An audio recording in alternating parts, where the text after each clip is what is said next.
Welcome back from the rest day. This is stage 16, 177-kilometer stage, and it looks like a stage for the sprinters. Here's the day's breakaway, and Rossetto is in the break again.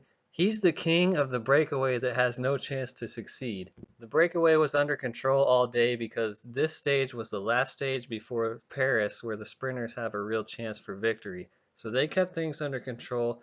It didn't look to be a day for GC, but you saw guys need to be careful because Geraint Thomas had a crash early on, and later on in the stage, Jakob Fuglsang crashed out of the race. So it all came down to a sprint, and just like the last sprint stage after the rest day, Caleb Ewan took victory again. He said he didn't feel good early on in the stage after the rest day, but it sure looks like he felt great towards the end. Most of the sprints in this tour so far have been very close, but this one was no doubt. Ewan was poorly positioned, but he rocketed through from way behind and took a clear victory. He is going to be my pick for stage 21 in Paris. Here's the top 10 for the day. Caleb Ewan takes the victory. He had a crash in the mountains a few days ago, but clearly that didn't affect him today. Viviani got second, and Groenewegen, he was a little bit too far back. He comes through for third. Here's the GC after the day. Fuglsang abandoned, so Richie Porte moves up into 10th place. And don't forget, Geraint Thomas had that crash early on, and with the race being so close, that could be a factor when the mountains come again. Here's the profile for tomorrow. It's stage 17. It's a long one at 200 kilometers, and with this recent heat wave going on, we're going to see some tired legs.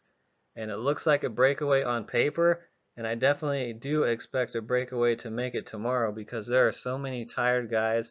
This is a long, hot stage. It's going to be very difficult to control, and who really is going to have the motivation to control it? Because a guy like Sagan, he could win this stage. However, at this point in the race, he's so far back in GC, he could just try to jump in the breakaway.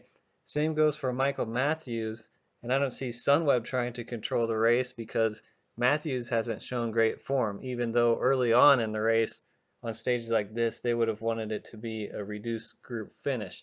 So I do expect a breakaway. I expect a pretty large one like we've seen in the last few breakaways, and there are going to be some strong names in there. For my prediction, I'm going to pick Greg Van Avermaet. This stage suits him well on paper, and this is his last real chance to do something in the tour. So if he can make the breakaway, he has a very good chance to win it. I'm going to pick Van Avermaet tomorrow. I wouldn't expect any GC action, but just look at what happened today. Two guys in the top 10 crashed, and one of them had to drop out of the race. So it's going to be a long day tomorrow. Don't forget about the heat. Anything could happen, so I'll be watching. I'll see you tomorrow.